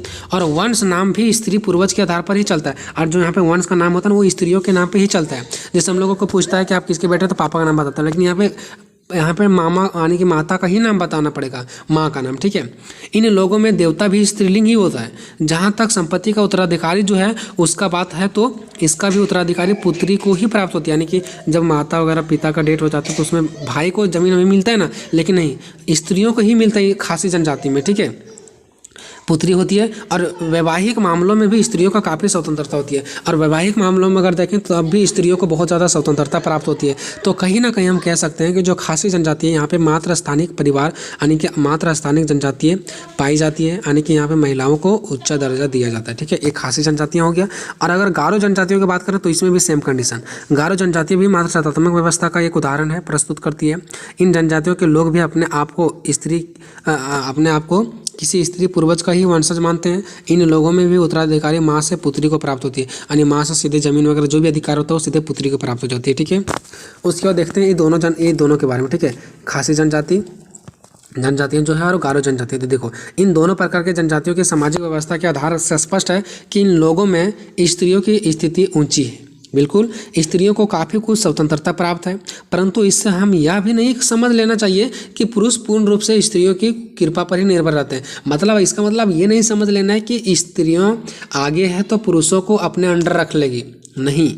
इतना अवश्य कहा जा सकता है कि वंश परंपरा एक उत्तराधिकारी संबंधित नियम स्त्रियों के पक्ष में है, लेकिन पुरुष शून्य नहीं है। मतलब देखो, वहाँ का जो नियम कानून है वो स्त्रियों के पक्ष में है, मैं मानता हूँ, वहाँ का प्रथा स्त्रियों के हाथ में है, लेकिन पुरुषों को अधिकार नहीं मिलेगा, ये भी गलत है। तो कहीं ना कहीं स्त्री और पुरुषों का अधिकार एक जैसा है, लेकिन वहाँ का प्रथा है कि नहीं, सारा हाथ स्त्रियों के हाथ में होगा, लेकिन दोनों को समान अधिकार मिलता है, ठीक है। तो अभी तक हम लोगों ने देखा ये मात्र सतात्मक समाज में महिलाओं की स्थिति। तो यहाँ से एग्जाम्पल मैंने लिया, दो जनजाति का खासी और गारो में, ये दोनों में मात्र सतात्मक समाज ही पाया जाता है। ये दोनों जनजाति के बारे में हम लोगों ने देख लिया। फिर ये दोनों जनजाति का एक साथ कंक्लूजन करके मैंने यहाँ पे देखा, ठीक है। ये दोनों प्रकार के जनजाति देखो, दोनों का दोनों मात्र सतात्मक समाज है, यानी जहाँ पे महिलाएं ऊंचा दर्जा मिलेगा तो वहाँ पे महिलाओं की स्थिति अच्छी होगी। लेकिन इसका मतलब ये नहीं समझ लेना कि पुरुषों की स्थिति अच्छा नहीं होगी, ठीक है। तो ये हो गया आपका। अब देखते हैं पितृ सतात्मक समाज में महिलाओं की स्थिति। पितृ सतात्मक समाज में महिलाओं की स्थिति मतलब जहाँ पे पिता सब कुछ होगा, ठीक है, वहाँ पे स्त्री सब कुछ थी, यहाँ पे पिता सब कुछ होगा, ठीक है। तो अधिकांश जनजातियों में पितृ सतात्मक व्यवस्था पाई जाती है और लगभग जनजाति में हमारे भी यहाँ पे जहाँ पे हम लोग सब रहते हैं वहाँ पे भी पितृ सतात्मक का मतलब सब कुछ पिता ही करेगा, लड़का को ही जमीन मिलेगा, ठीक है। इनमें जो आवास होता है, घर होता है, वंश परंपरा होता है, उत्तराधिकारी होता है, पुरुषों के पक्ष में होने के कारण यह समझ जाता है कि यहाँ स्त्री की स्थिति पुरुषों की तुलना में निम्न होगी, उन्हें पुरुषों पर ही निर्भर रहना पड़ता होगा। लेकिन ऐसा कहना बिल्कुल गलत है। देखो अब यहाँ पे क्या होता है, लोगों का क्या कहना है पता है, कि जो पितृ सतात्मक समाज होता है जहाँ पे पिता ही यानी पुरुष के हाथों में ही सब कुछ होता है, वहाँ पे पुरुष ही उच्च और महिलाएं निम्न है। बट ऐसा भी नहीं है, यहाँ पे एक प्रथा है कि सब कुछ पुरुष करेगा, लेकिन महिला और पुरुषों को समान अधिकार प्राप्त था। हम ये नहीं कह सकते कि स्त्री को नीचा रखा गया है, सो ये भी कहना क्या होगा, गलत होगा। जैसे मैं एग्जाम्पल के नाम पर दो जनजाति लेंगे, नागा और गौड़ जनजाति। ये दोनों जनजाति देखो क्या है, इन जनजातियों में पितृ सतात्मक व्यवस्था पाई जाती है, ठीक है। लेकिन इसके उपरांत भी यहाँ स्त्री पुरुषों पर निर्भर नहीं है। लेकिन इसका मतलब हम यहाँ पे ये भी नहीं कह सकते कि सब कुछ पुरुष है और स्त्रियाँ पुरुषों पर ही हमेशा निर्भर रहती है, ये बात बिल्कुल गलत है। इन जनजातियों में स्त्रियों को अपने पति के साथ श्रमिक के रूप में काम करना पड़ता है। मतलब महिलाओं जो होती है वो स्त्रियों के साथ अपना मिलजुल के काम करती है, लेकिन पति का चुनाव करने, लेकिन जब शादी वगैरह होता है तो पति का चुनाव करने, विवाह करने के पूर्व यौन संबंध करने तथा पति को तलाक देने के संबंध में महिलाओं के पास स्वतंत्रता प्राप्त है। तो क्या अगर सब कुछ हाथ पुरुषों के ही हाथ में होता तो ये सबको अधिकार नहीं मिलता, लेकिन महिलाओं लोगों को सब कुछ करने का अधिकार प्राप्त है। मतलब क्या कि यहाँ का बस एक प्रथा है कि हर कुछ में आगे रहेगी पुरुष लोग, लेकिन महिलाएं लोगों को भी बहुत कुछ अधिकार प्राप्त है। तो यहाँ पे दोनों एक ही हुए फिर, ठीक है। अब देखो वही चीज़ जो मैंने दो एग्जाम्पल ऊपर दिया नागा और गौड़ जनजाति का, तो देखो यहाँ पे क्या बताया गया है। उपयुक्त उदाहरणों से स्पष्ट है कि जनजातीय समाज में स्त्रियों की स्थिति का संबंध मात्र सतात्मक या तो पितृ सतात्मक समाज की व्यवस्था या किसी विशेष परंपरा से नहीं है। मतलब हम जो ऊपर जितने सारे उदाहरण पढ़े उससे हम ये स्पष्ट लगा सकते हैं कि चाहे समाज पिता के हाथ में हो चाहे समाज माता के हाथ में हो, उसके आधार पर हम ये नहीं कह सकते हैं कि ये महिलाओं को ज़्यादा अधिकार प्राप्त है या तो पुरुषों का ज़्यादा अधिकार प्राप्त है। हाँ, वहाँ का प्रथा ये होता है कि समाज महिलाओं के हाथों में या तो समाज पुरुषों के हाथों में, लेकिन अधिकार जो महिलाओं और पुरुषों को लगभग दोनों को सेम मिलता है, ठीक है। चलो अब यहाँ पे देखो नीचे क्या लिखा है, बल्कि समाज में स्त्रियों की स्थिति को निम्न प्रकार से मूल्यांकन किया जाना चाहिए। देखो यहाँ पे क्या कहना पता है कि हम समाज के आधार पर या तो फिर कि समाज पिता के हाथ में कि समाज माता के हाथ में, इसके आधार पर हम स्त्रियों की स्थिति को मूल्यांकन नहीं कर सकते, बल्कि स्त्रियों का स्थिति को मूल्यांकन करने के लिए सही चीज़ें क्या है, तो देखो कि उन्हें विवाह संबंधित निर्णय लेने में कितनी स्वतंत्रता प्राप्त है, कि महिलाओं को विवाह के संबंधित जब शादी हो रही होती है लड़की को तो उसके पास कितना अधिकार प्राप्त है, कि वो खुद से लड़का को देखेगा, खुद से चाहेगा शादी करेगा नहीं करेगा, तो उससे संबंधित उसके पास कितना अधिकार प्राप्त है वो चीज़ हम देखेंगे। अगर ज़्यादा अधिकार प्राप्त हो तो लड़कियों को बिल्कुल ठीक है, और अगर कम अधिकार प्राप्त हो तब हम बोलेंगे कि महिलाओं की स्थिति खराब है। दूसरा, उन्हें सामाजिक सहभागिता संबंधित कितने अवसर प्राप्त है, कि महिलाओं को समाज में भाग लेने के लिए कितना अधिकार प्राप्त है, उसके अधिकार पर हम लोग जांच कर सकते हैं कि महिलाओं की स्थिति कैसी है। तीसरा, आर्थिक क्रिया में उनके द्वारा क्या योगदान दिया जाता है। आर्थिक क्रिया मतलब पैसों से संबंधित, कि महिलाओं हमें कितना पैसों आर्थिक क्रियाओं में वो मदद करती है। मतलब देखो घर में काम करती है, धान का कटाई करती है, धान का रोपाई करती है, आर्थिक क्रिया नहीं, इससे हमें पैसा नहीं मिलता है। तो इसके आधार पर भी हम लोग जाँच कर सकते हैं कि महिलाओं की स्थिति कैसी है। चौथा, सब समाजों की तुलना में जनजातीय समाजों में स्त्रियों की स्थिति ऊंची है या नीची। सब समाज मतलब एक जो अच्छा सा समाज होता है उससे जो जनजातीय समाज में है उनमें स्त्रियों की स्थिति कैसी है, सब समाज में और जनजातीय समाज में महिलाओं की स्थिति कैसी है, कहाँ पे कम ज़्यादा है, ठीक है। इसकी तुलना पर हम लोग महिलाओं की स्थिति को वर्णन कर सकते हैं। तो कहीं ना क्वेश्चन नंबर तीसरा, टाना भगत आंदोलन पर एक निबंध लिखें। टाना भगत आंदोलन पर एक निबंध लिखे, ठीक है। मोस्ट इंपॉर्टेंट क्वेश्चन है, ठीक है, और आपको हम बहुत ही आसान तरीके से बताएंगे। बस वीडियो को अगर आप लोग एक बार सुन भी लेते हो ना तो आप एग्जाम में जाकर के लिख करके अच्छे मार्क्स प्राप्त करोगे, ठीक है। तो देखो इसके पहले मैंने आपको वीडियो में बता रखा था, बिरसा मुंडा आंदोलन आप सभी को याद होगा, ठीक है। आज की इस वीडियो में हम आपको बताने जा रहे हैं टाना भगत आंदोलन। तो इसका एक छोटा सा ट्रिक बताएंगे, इस पर आपको पूरा याद हो जाएगा, ठीक है। देखो पहले जो देखो ये जो टाना भगत आंदोलन है और बिरसा मुंडा आंदोलन है, ठीक है, ये दोनों का दोनों आंदोलन झारखंड से ही स्टार्ट हुआ था और ये दोनों आंदोलन जनजातियों का ही था, ठीक है। यानी जो जंगलों में रहते थे, खाते थे, पीते थे, ठीक है। तो इसके पहले जो हमारा बिरसा मुंडा आंदोलन स्टार्ट हुआ था, क्यों हुआ था? क्योंकि बाहर से ब्रिटिश लोग आया था, उन पर अत्याचार कर रहे थे। तब उसके बाद बिरसा मुंडा आंदोलन करने की जरूरत पड़ा, नहीं तो उन लोग आराम से खाते थे, पीते थे, रहते थे, कोई दिक्कत नहीं था। उन लोगों के साथ गलत किया गया, इसलिए बिरसा मुंडा आंदोलन की शुरुआत हुआ झारखंड में, ठीक है। तो जब बिरसा मुंडा आंदोलन की शुरुआत हुआ ना, तो जैसे ही बिरसा मुंडा आंदोलन खत्म हुआ उसके बाद टाना भगत आंदोलन क्या कर लिया, अपना रूप ले लिया। मतलब बिरसा मुंडा आंदोलन खत्म होगा, उसके बाद फिर दूसरा आंदोलन झारखंड में कौन सा स्टार्ट हो गया था? टाना भगत आंदोलन स्टार्ट हो गया था, ठीक है। और टाना भगत आंदोलन को किस लिए लाया गया था, आखिर क्यों जरूरत पड़ा टाना भगत आंदोलन शुरू करने का? तो ऐसा इसलिए ना, क्योंकि उन लोगों का जो स्थिति गिर गया था ना, क्योंकि जब ब्रिटिश सरकार आया तो उन लोगों के साथ बहुत सारा गलत किया, ठीक है। और फिर उसके बाद बिरसा मुंडा आंदोलन भी हुआ, ठीक है।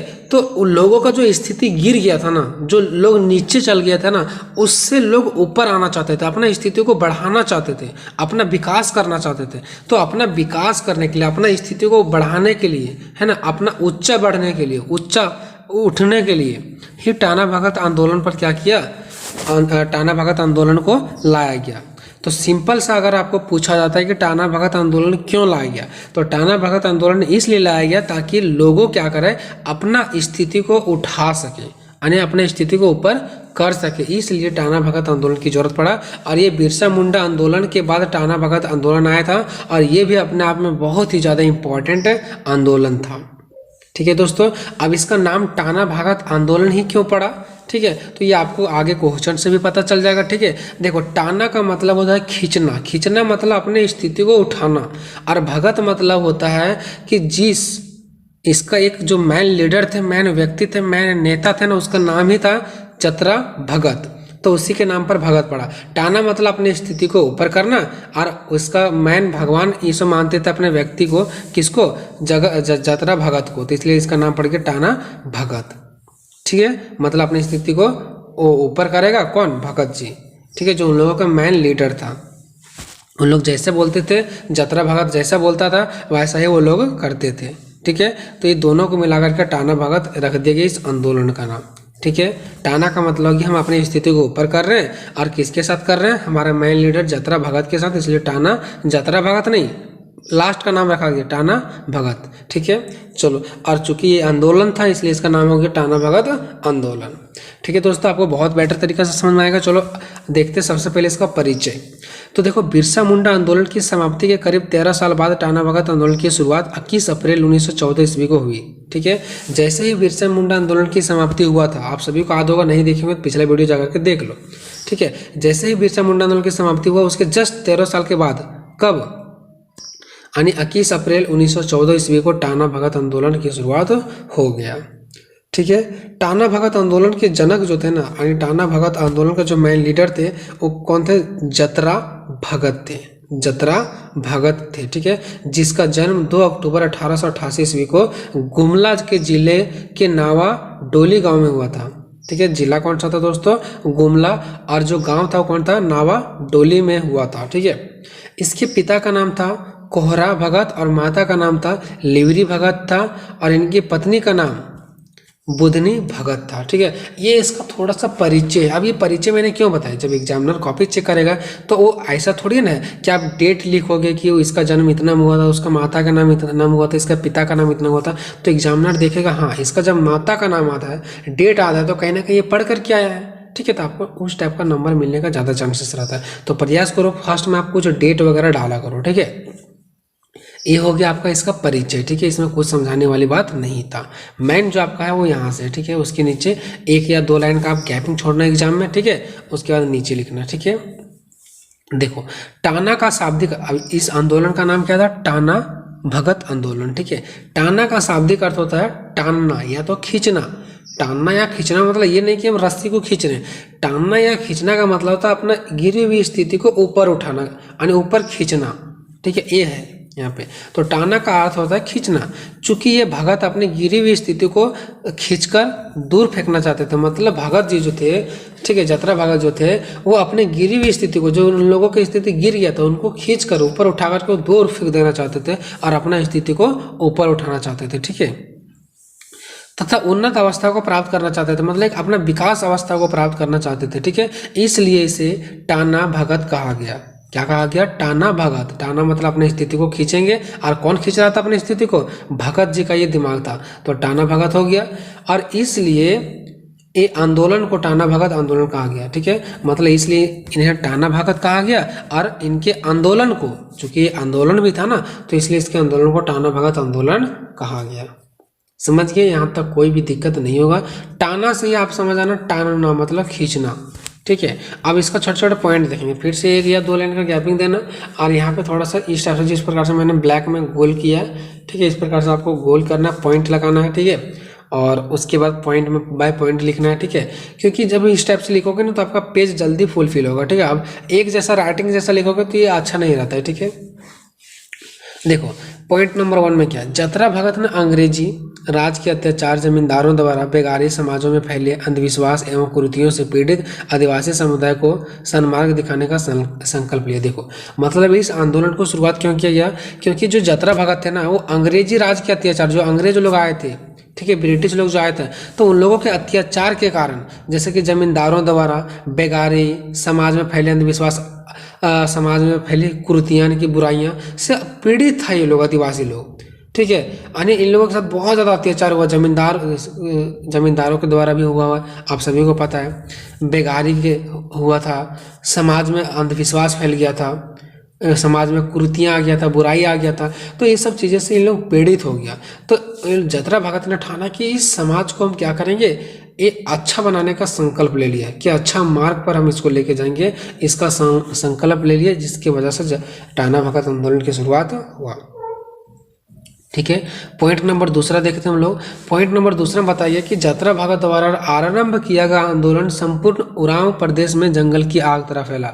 देखो ये जो टाना भगत आंदोलन था ना, वो झारखंड के जनजाति लोगों का था, लेकिन कौन सा जनजाति? तो ये उरांव जनजाति के लोग थे, ठीक है। तो जतरा भगत द्वारा जो आरंभ किया गया आंदोलन था ना, टाना भगत, ये संपूर्ण उरांव प्रदेश में, मतलब जितने भी लोग थे उरांव वाले, उस सभी के लोगों तक क्या हुआ, एक जंगल की आग तरह फैल गया। मतलब ये टाना भगत आंदोलन सबको पता चल गया। तो ये कौन लोगों को पता चल गया? उरांव लोगों को, क्योंकि ये उरांव लोगों का ही आंदोलन था, ठीक है। ये हो गया आपका। नेक्स्ट पॉइंट है कि उरांवों ने खेती करना बंद कर दिया। अब देखो जो उरांव लोग थे, जो टाना भगत आंदोलन कर रहे थे उरांव लोग, उन लोगों ने खेती बंद कर दिया। क्यों? क्योंकि उनका मानना था कि खेतों में हल चलाने से गायों और बैलों को तकलीफ होती है। उरांवों ने जिदारों और अन्य गैर आदिवासियों का काम करना बंद कर दिया। मतलब समझ रहे हैं? मतलब क्या हुआ कि जो उरांव लोगों ने था ना, वो आंदोलन इसलिए किया ताकि गलत चीज़ों को रोका जाए। अब इन लोगों ने गलत चीज़ों को रोकने के लिए क्या किया? खेती करना बंद कर दिया। क्यों? क्योंकि उनका मानना था कि जब हम लोग खेती करते हैं तो गायों बैलों को क्या होता है, तकलीफ होता है। समझ रहे हो? तो इस सब चीज़ों को ही वो ऊपर उठाना चाहते थे, ठीक है। अब आप लोगों को थोड़ा अजीब भी लग रहा होगा कि ये कौन अपना स्थिति को ऊपर उठा रहा है, इससे कहाँ उनका विकास होगा, ठीक है। तो भले उनका विकास हो या ना हो, लेकिन उन लोगों का यही मानना था कि हमारा स्थिति गिर गया और हम गाय बैलों से क्या कर रहे हैं, खेती कर रहे हैं, जो कि बहुत गलत बात है। इसलिए हम अपना जीवन को उठाएंगे और खेती बाड़ी नहीं करेंगे। ये इन लोगों का एक तरीका था। खेती बाड़ी नहीं करोगे तो भूखे मरोगे, ठीक है। चलो, और उसके बाद इन लोगों ने क्या किया, जो जिंदारों और अन्य गैर आदिवासियों लोग थे वो काम करना बंद कर दिया। मतलब उरांव के जो लोग थे वो क्या कर दिया, काम करना बंद कर दिया। उसके बाद नेक्स्ट है कि जेल में मिली घोर प्रताड़ना के फलस्वरूप जेल से बाहर आने के 2 महीने ही के भीतर ही उनकी मृत्यु 1916 में हो गया, ठीक है। देखो 1914 में ये आंदोलन स्टार्ट हुआ था, ठीक है। उसके बाद क्या हुआ कि उनको जेल में डाल दिया गया। किसको? जतरा भगत को। जतरा भगत को ब्रिटिश वाले ने क्या किया, जेल में डाल दिया। जैसे ही जेल में वो निकला, उसके 2 महीने के भीतर ही, जेल से निकला 2 महीना के भीतर ही 1916 में उसका मृत्यु हो गया। किसका? जतरा भगत का। क्या हो गया, उनका मृत्यु हो गया। उसके बाद देखो नेक्स्ट पॉइंट, इस तरह जतरा भगत का तो अंत हो गया, जतरा भगत तो मर गए थे, लेकिन उसके द्वारा जो आरंभ किया गया टाना भगत आंदोलन था ना, वो रुकने का नाम नहीं ले रहा था, वो फूलता फलता रहा, मतलब वो आगे बढ़ता रहा, लोगों द्वारा आगे उसको बढ़ाया ही जाते रहा है, ठीक है। तो ये चीज़ आपको ध्यान रखना। तो ये इसका एक छोटे छोटे पॉइंट्स था, आप लोगों ने जो भी कुछ समझा है उसको बस पॉइंट में डाल देना। अगर आप कुछ एक्स्ट्रा भी पॉइंट बना करके डालना चाहते हैं तो वो भी आप लोग डाल सकते हैं, ठीक है। अब आते हैं टाना भगत आंदोलन के जो कारण क्या था, आखिर मेन रीजन, इसका मेन रीजन क्या था जिसकी वजह से टाना भगत आंदोलन करना ही पड़ा। तो देखो टाना भगत आंदोलन के निम्नलिखित कारण है, ठीक है। पहला कारण क्या, देखो इस आंदोलन का पहला विरोध स्वर तब सामने आया जब जतरा भगत ने अपने लोगों को कुली का काम नहीं करने का आदेश दिया। इसके बाद उसे गिरफ्तार करके जेल में दिया गया और यह समाचार वह उसके संदेश जंगल की आज लिखा गया पे जंगल की आग तरह चारों ओर फैल गया। मतलब क्या हुआ पता है, ये सब आंदोलन आखिर क्यों कर रहे थे लोग, अपने स्थिति को ऊपर उठाने के लिए। तो इन लोगों को अपनी स्थिति ऊपर इसलिए उठा रहे थे क्योंकि इन लोगों को मानना था कि जो हमारे लोग कुली का काम करते हैं ना, सामान ढोने का काम करते हैं ना, वो नहीं किया जाए, इससे लोगों को तकलीफ होता है। भाई अगर तकलीफ तो होगा ही ना, पैसा कमा रहे तो तकलीफ होगा। तो ये कहते थे कि नहीं कोई कुली का काम नहीं करेगा। अब जब कोई कुली का काम नहीं करेगा तो अंग्रेज लोगों को बुरा लगा, ठीक है। अब जब बुरा लगा उन लोगों को तो उन लोगों ने कहा कि आखिर कौन मना कर रहा है, तो पता चला जतरा भगत मना कर रहे हैं, तो इन्हीं को जेल में डाल दिया गया। अब जब जेल में डाल दिया गया तो ये जब सभी लोगों को पता चला कि हमारे जो जतरा भगत है उसको जेल में डाल दिया गया, तो ये और ज़्यादा रफ्तार में ये आंदोलन फैल गया, ठीक है। तो ये चीज़ आपको समझ में आई होगी, ठीक है। उसके बाद चलते हैं पॉइंट नंबर 2। देखो अंग्रेजन तथा जमींदारों ने बहुत शोषण किया। आप सभी को पता है अंग्रेज और जमींदार जो मिल करके आदिवासी लोगों पर बहुत ज़्यादा क्या किया, शोषण किया। पहाड़ों पर, सड़कों पर, जंगलों के निर्माण के आसपास के लोगों को उपयोग बैल तथा खच्चरों जैसा किया जा रहा था। मतलब देखो सड़कों पर बोलो, चाहे जंगलों में बोलो, चाहे पहाड़ों पर बोलो, कहीं भी बोलो, लोगों के साथ बैलों और खच्चरों जैसा व्यवहार किया जा रहा था। इन लोगों के साथ गलत किया जा रहा था, जानवर के जैसा इन लोगों के साथ खटाया जाता था, ठीक है। चाहे पहाड़ पर हो, रास्ता पर हो, जंगल में हो, इन लोगों को जानवर की जैसा खटाया जा रहा था, ठीक है। इस अमानवीय व्यवहार की पृष्ठभूमि में ताना आंदोलन का जन्म हुआ। मतलब अब ये यहाँ पे देखा गया कि लोगों के साथ अमानवीय व्यवहार हो रहा है, गलत व्यवहार हो रहा है, तो इसके वजह से टाना भगत आंदोलन का क्या हुआ, जन्म हुआ।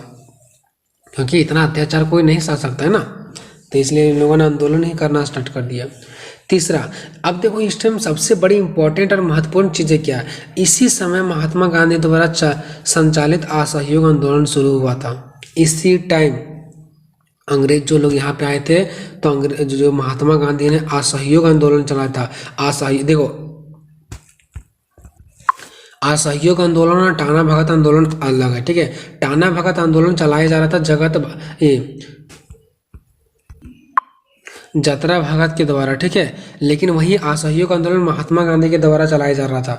तो महात्मा गांधी असहयोग आंदोलन क्यों चला रहे थे, जो अंग्रेज लोग आए थे ना, उन लोगों को कहा गया था कि सहयोग नहीं करना है, तो वो असहयोग आंदोलन अलग चला रहे हैं महात्मा गांधी, और इधर से चल रहा है टाना भगत आंदोलन, ठीक है। तो देखो हुआ क्या, इस समय महात्मा गांधी द्वारा संचालित असहयोग आंदोलन शुरू हुआ और उससे भगत आंदोलन में भी पूरा बदलाव आया। और इससे क्या हुआ, जो भगत का आंदोलन था, टाना भगत आंदोलन, इसमें भी पूरा बदलाव आया, क्योंकि उधर से महात्मा गांधी तो आंदोलन कर ही रहे थे और इधर से ये भी कर रहे थे और दोनों अंग्रेजों के प्रति थे, तो इसमें भी बदलाव आया। टाना भगत आंदोलन थोड़ा मजबूत हो गया, जिसके कारण टाना भगत आंदोलन के सभी लोगों पर इसका भरपूर असर पड़ा।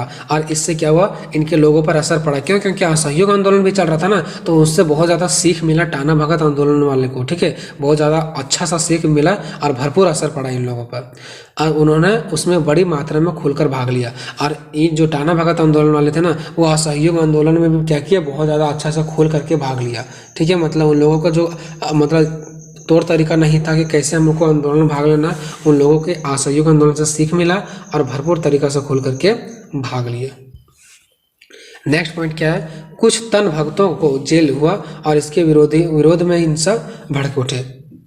मतलब क्या हुआ कि कुछ जो भक्त थे ना, इसका टाना भगत का आंदोलन का जो भक्त लोग थे उसको जेल हो गया, और इसके विरोध में कि इनको जेल क्यों किया गया, इन लोगों को जेल क्यों बंद किया गया जेल में, ठीक है। इसका विरोध में, इसका विरोध को लेकर के और हिंसा भड़क उठा, मतलब और रफ्तार ले लिया ये जो टाना भगत आंदोलन है, ठीक है। क्वेश्चन नंबर 4 है, बिरसा आंदोलन पर एक संक्षिप्त निबंध लिखें। की वीडियो में आपको हम बताने वाले हैं बिरसा आंदोलन पर संक्षिप्त निबंध लिखें, या बिरसा मुंडा आंदोलन पर संक्षिप्त टिप्पणी लिखें, या बिरसा मुंडा विद्रोह पर संक्षिप्त टिप्पणी लिखें, ठीक है। किसी भी तरीका से क्वेश्चन आपको घुरा के दे सकता है। इसका हम बस एक ट्रिक आप सभी को बताएंगे। अगर उस ट्रिक को समझने के बाद अगर आप इस पूरा क्वेश्चन को नहीं बना पाओगे तो आप मेरा वीडियो मत देखना, ठीक है। बस एक छोटा सा ट्रिक आपको बताएंगे, उससे सारा आप वीडियो में आपको हर एक चीज़ समझ में आ जाएगा। फिर आपको वीडियो देखने की ज़रूरत भी नहीं पड़ेगा। आपके पास हेडफोन है, हेडफोन लगाओ कान में, बस एक बार वीडियो को सुन लो, सिर्फ देखना नहीं है, बस सुन लेना है। निश्चित तौर पर आपको समझ में आएगा। नहीं अगर समझ में आता है तो आज के बाद मेरा वीडियो नहीं देखना, ठीक है। तो चलते हैं क्वेश्चन क्या स्टार्ट करते हैं। क्वेश्चन में बताइए बिरसा मुंडा आंदोलन या तो बिरसा मुंडा विद्रोह किसी भी तरीका से दे सकता है, ठीक है। इसका एक छोटा सा तरीका मैं आपको बताता हूँ कि आपको याद कैसे रहेगा, ठीक है। देखो आखिर ये चीज़ें है क्या, बिरसा मुंडा आंदोलन है क्या। तो देखो ये बात है झारखंड की। आप सभी को पता है कि झारखंड में अलग अलग प्रकार का जनजातीय लोग रहते हैं। तो झारखंड में एक जनजाति है मुंडा जनजाति, जो कि जंगलों में रहते हैं, आप सभी को पता है। और ये अभी का बात नहीं हो रहा, जब हमारा देश आज़ाद नहीं हुआ था इसके पहले की बात है, ठीक है। तो झारखंड में मुंडा जनजाति के लोग जंगलों में रहते थे। अब उधर से अंग्रेज लोग आते हैं, यानी कि ब्रिटिश लोग आते हैं, ठीक है। और वो लोग अपना फ़ायदा कमाने के लिए जो जंगल में मुंडा जनजाति के लोग रहते थे हमारे झारखंड में, ठीक है, वहाँ पे आए। और उन लोगों ने क्या किया, अपना फ़ायदा कमाने के लिए इन लोगों का खेती को छीना गया, इन लोगों से पैसा लिया गया, इन लोगों से जबरन काम करवाया गया। तो इन लोगों से बर्दाश्त नहीं हुआ, ठीक है। इन लोगों को बहुत ज़्यादा बुरा लगा। तो इन लोगों को बुरा लगने की वजह से इन लोगों ने सभी जो मुंडा जनजाति के लोग थे मिल करके जो ब्रिटिश सरकार यानी कि अंग्रेज सरकार जो आए थे लूटने के लिए इनको, उसके प्रति इन लोगों ने क्या किया, विद्रोह कर दिया, आंदोलन किया, ठीक है। और वही आंदोलन का नाम है बिरसा मुंडा आंदोलन, या बिरसा आंदोलन कहो या तो बिरसा विद्रोह कहो, बात एक ही पड़ता है, ठीक है। अब इसका नाम बिरसा मुंडा आंदोलन क्यों पड़ा, क्योंकि देखो जो मुंडा जनजाति के लोग थे ना, जिन पर अत्याचार किया जा रहा था, तो इन लोगों ने अंग्रेजों के प्रति विद्रोह खड़ा कर दिया, लड़ाई लड़ा। तो इनमें से एक इनका खास व्यक्ति था, जैसे हम लोगों का एक मैन व्यक्ति कैसे रहा था, मैन आदमी, वैसे इन लोगों का भी एक मैन नेता था, मैन आदमी था, जिसका नाम था बिरसा मुंडा।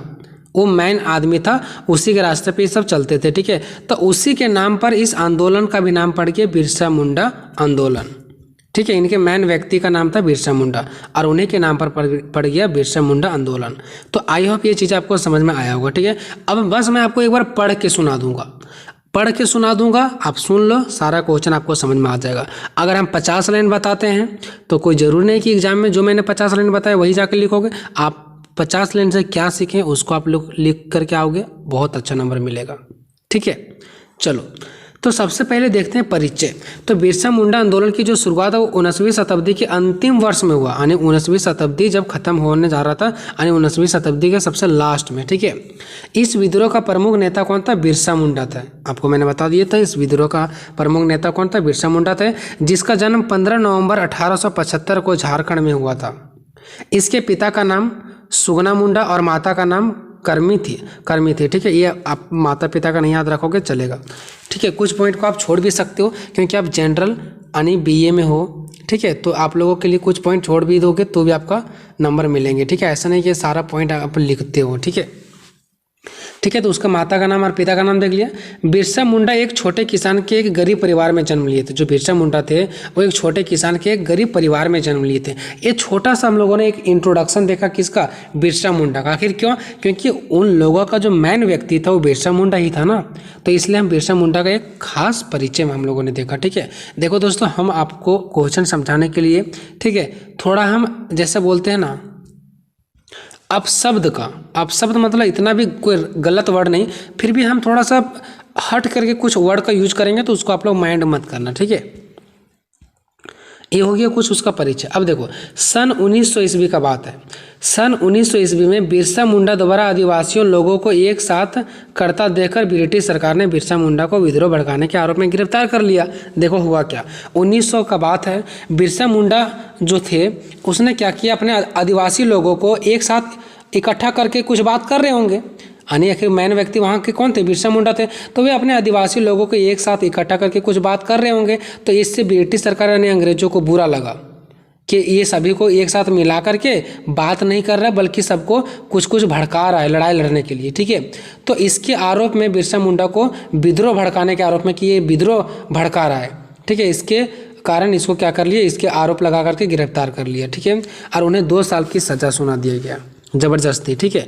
उसके बाद बिरसा मुंडा आंदोलन की शुरुआत 19वीं शताब्दी के अंतिम वर्ष में किया गया। उसके बाद जोर शोर से पकड़ लिया। जब बिरसा मुंडा को गिरफ्तार किया गया तो उनके जो लोग थे उसको जोर शोर से क्या करने लगा, इसका विद्रोह करने लगा और आंदोलन धीरे धीरे क्या होने लगा, तेज होने लगा, ठीक है।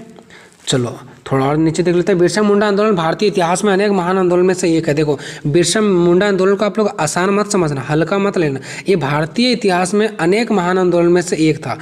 स्टार्ट हुआ था झारखंड से, लेकिन ये पूरा भारत के महान आंदोलन में से एक था, ठीक है, जिसने देश को स्वतंत्रता की ओर अग्रसर किया है। और ये कहीं ना कहीं हमारे देश को स्वतंत्र दिलाने में भी अहम भूमिका निभाया है बिरसा मुंडा आंदोलन।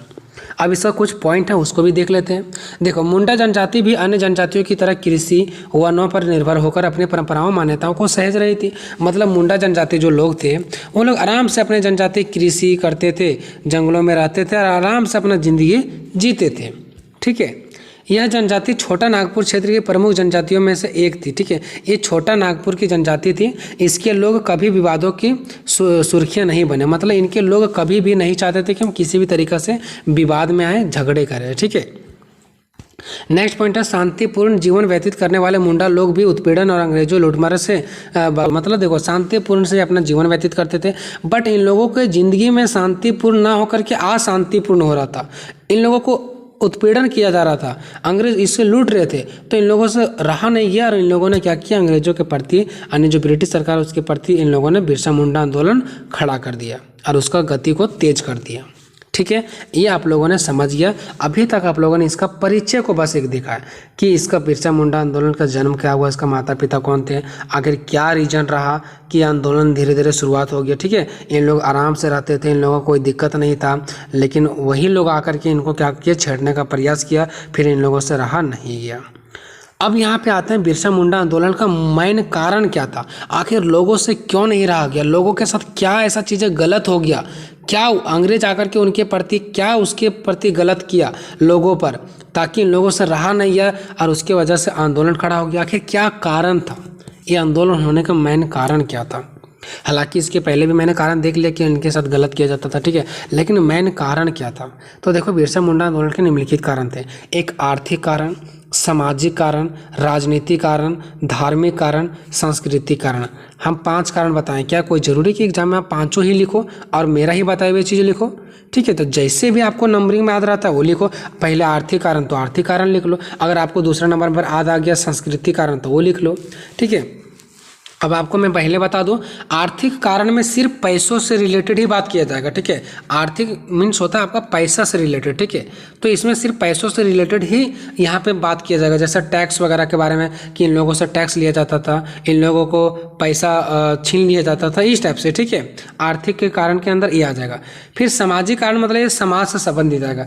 राजनीतिक कारण मतलब जैसे आप देखते होंगे कि जब 2 लोग रहते हैं और एक लोग किसी के पक्ष में ज़्यादा बोलता है, किसी और से होकर के ज़्यादा बोलता था, हम बोलते हैं देखो फिर ये राजनीति करने लगा, यहाँ राजनीतिक वाला बात हो गया, तो एक राजनीतिक कारण हो सकता है। धार्मिक कारण जो हमारा धर्म से संबंधित रहता है, जैसे लड़ा दिया जाता था कि ये जाति तुम्हारे जाति का विरोध करता है, तुम्हारे जाति को गाली देता है, इस प्रकार से भी पहले लड़ाई झगड़ा करवा दिया जाता था, ठीक है। सांस्कृतिक कारण, हमारा रीति रिवाज अलग है, ठीक है, तो इसकी वजह से भी झगड़े हो जाते थे। तो ये सब चीज़ें हम लोग देखेंगे, ठीक है, बस पढ़ देंगे आपको समझ में आ जाएगा। आर्थिक कारण जो कि पैसों से संबंधित है, ठीक है। आखिर आर्थिक कौन सा ऐसा कारण था जो इन लोगों ने लड़ाई लड़ दिया, ठीक है। तो देखो मुंडा जनजाति के मध्य खेती की एक विशेष प्रणाली प्रचलित था, यानी कि जो मुंडा जनजाति लोग थे झारखंड में आराम से क्या करते थे, खेती करते थे, जिसके अंतर्गत कृषि सामूहिक भूमि वास्तविक स्वामित्व के द्वारा संचालित होते थे। मतलब इन लोग खुद खेती करते थे और खेती का जो खुद ही स्वामी रहते थे। स्वामित्व मतलब ये खुद खेती करते थे और उसका मालिक भी खुद ही रहते थे, ठीक है।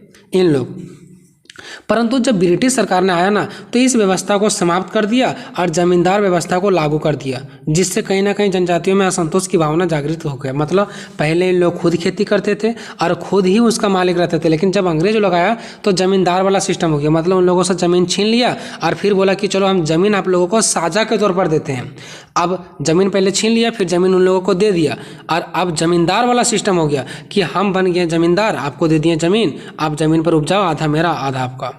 तो पहले तो मालिक वो लोग खुद थे, लेकिन अब उन्हीं का ज़मीन पर यहाँ पे ज़मींदार वाला सिस्टम लागू हो गया। तो कहीं ना कहीं उन लोगों को बुरा लगेगा और उन लोगों का पैसा कम, आखिर पैसा का कमी होगा ना जब उन लोगों का अच्छे से फसल नहीं होगा, आधा फसल जो होगा उसमें बंटवारा हो जाएगा, यहाँ पे जमींदार वाला सिस्टम हो जाएगा, तो कहीं ना कहीं उन लोगों के पैसों में कमी आएगा। तो ये हमारा आर्थिक कारण के अंदर आएगा। इस कारण से भी इन लोगों के अंदर बहुत ज़्यादा विद्रोह करने के लिए इन लोग प्रेरित हो गया और विद्रोह यानी कि लड़ाई लड़ने लगा।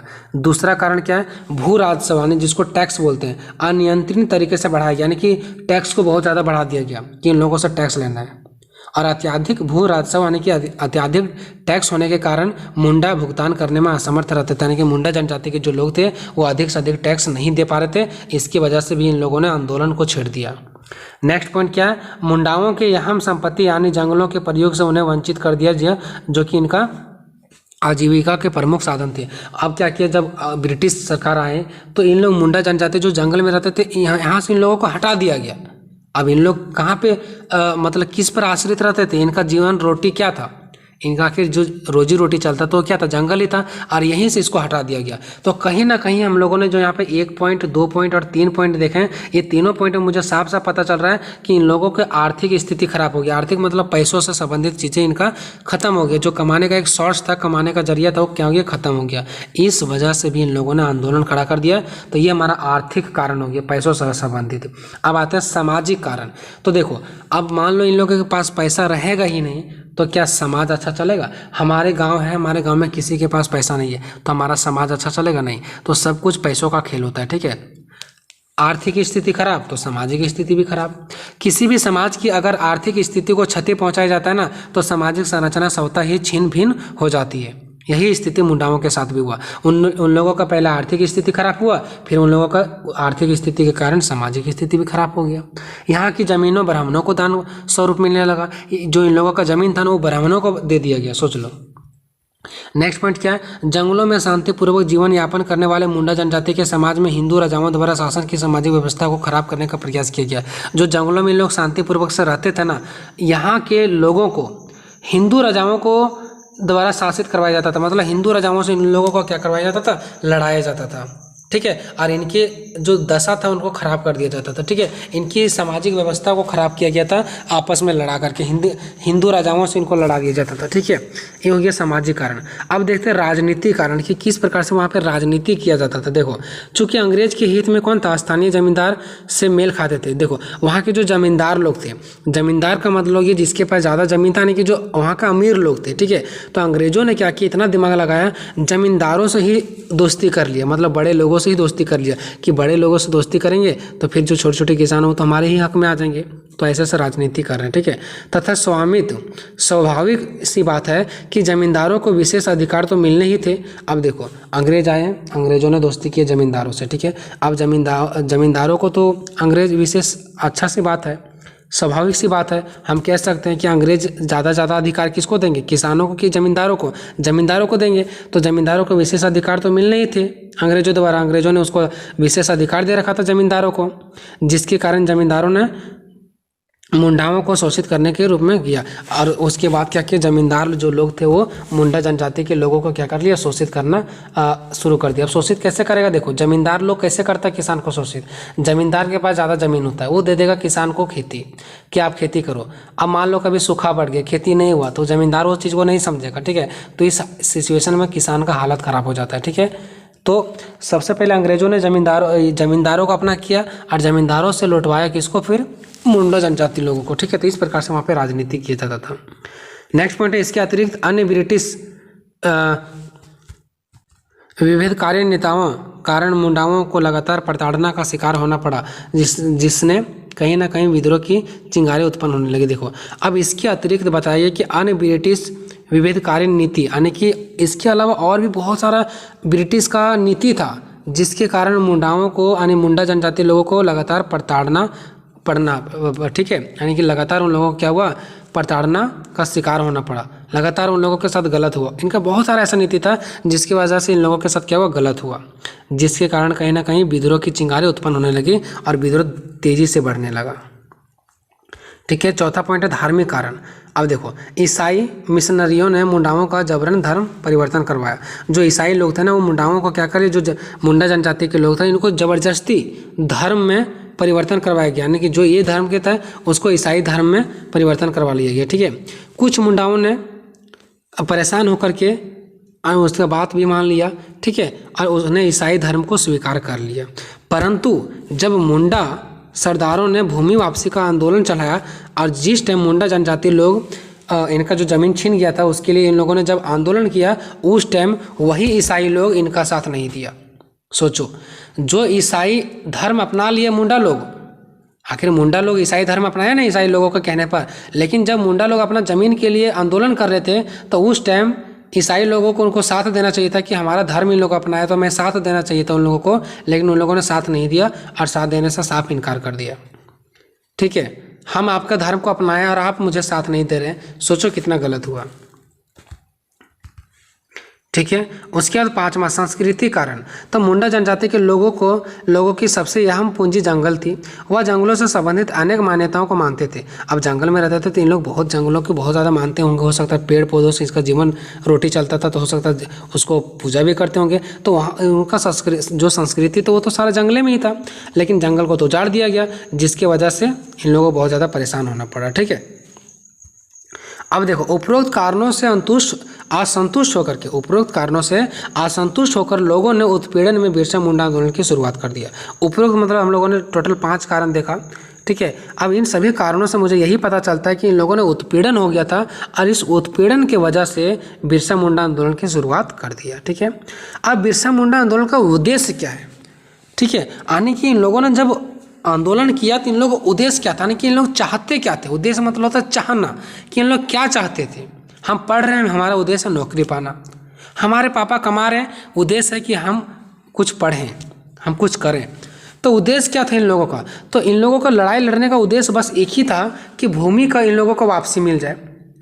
आखिर मुंडा जनजाति को लोगों को लड़ने का बस एक ही उद्देश्य था कि हमारा जो ज़मीन है वो वापस मिल जाए। दूसरा रीजन था ब्रिटिश शासन की समाप्ति, जो ब्रिटिश सरकार आ गए थे उसका समाप्त हो जाए, वो हम लोग पर अत्याचार कर रहे हैं उसकी समाप्ति हो। तीसरा इन लोग चाहते थे कि धार्मिक सुधार हो, कि धर्म के साथ बहुत गलत हो रहा है, धर्म पर सुधार किया जाए। चौथा, आदर्श राज्य की स्थापना हो। आदर्श मतलब एक अच्छा राज मतलब होता है देश। ठीक है, एक अच्छा देश की स्थापना हो। ठीक है, पांचवा था सामाजिक कुरीतियों से मुक्ति। कुरीतियाँ मतलब बुराई, जो समाज में बुराई आ गया था, जो गलत हो रहा था लोगों के साथ, उससे मुक्ति हो जाए सभी लोग। यही सब चीज़ें चाहते थे कौन? मुंडा जनजाति के लोग। उन लोगों का बस यही उद्देश्य था, 5 उद्देश्य। ठीक है, अब आते हैं बिरसा मुंडा आंदोलन के परिणाम, कि क्या उनका परिणाम रहा। आखिर इन लोगों ने आंदोलन तो कर दिया, लेकिन क्या उसके वजह से कुछ इन लोगों का रिजल्ट मिला? क्या कुछ फायदा हुआ? परिणाम मतलब फायदा यानी रिजल्ट। तो बिरसा मुंडा आंदोलन के निम्न परिणाम रहे। क्या क्या फायदा मिला, चलो देखते हैं। तो इन लोग का आंदोलन से रिजल्ट यही हुआ कि ब्रिटिश प्रशासन आदिवासियों के प्रति अधिक संवेदनशील हो गए, मतलब अब थोड़ा थोड़ा ब्रिटिश शासन इनके प्रति सोचने लगे। दूसरा, इन्हें बेगारी से मुक्त मिली, जो इन लोग बेगारी था इससे इन लोगों को थोड़ा सा मुक्त मिला। तीसरा, मुंडाओं को जमीन संबंधित कई अधिकार भी प्राप्त हो गया। इन लोगों को ज़मीन से संबंधित कई अधिकार भी प्राप्त हो गया। इनके ज़मीन का सर्वे कराया गया कि मुंडा जनजाति लोगों का कितना ज़मीन है उनको दिया जाए, और उसका सर्वे करवाया गया।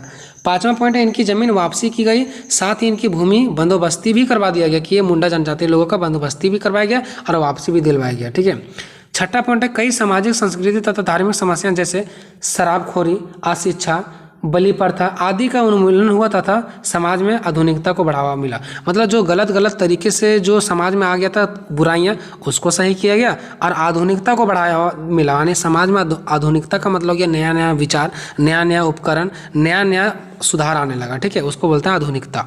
तो इस प्रकार से हमारा ये क्वेश्चन खत्म होता है। दोस्तों, क्या आपको ये क्वेश्चन समझ में आया या समझ में नहीं आया? आप लोग कमेंट बॉक्स में यस या नो में कमेंट में जरूर अपना रिप्लाई देना। ठीक है, और बहुत मेहनत से समझाना पड़ता है दोस्तों, नॉन स्टॉप, बिना रुके 19 मिनट बनाना बहुत बड़ी बात होता है, ठीक है।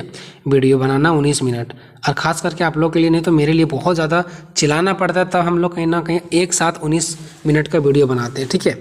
तो आपको वीडियो कैसा लगा कॉमेंट में ज़रूर बताना। 5वां है दोस्तों, झारखंड में जनजातीय आंदोलन के मुख्य कारण क्या थे, इसके बारे में देना लिखना आपको, ठीक है। यानी कि झारखंड में जनजातीय आंदोलन के कारणों के बारे में लिखना है, ठीक है। बस आपको देखना है जनजातीय आंदोलन लिखा हुआ है। क्वेश्चन नंबर जो 5 है दोस्तों, इसका आंसर मैं नेक्स्ट वीडियो में करवा दूंगा, ठीक है।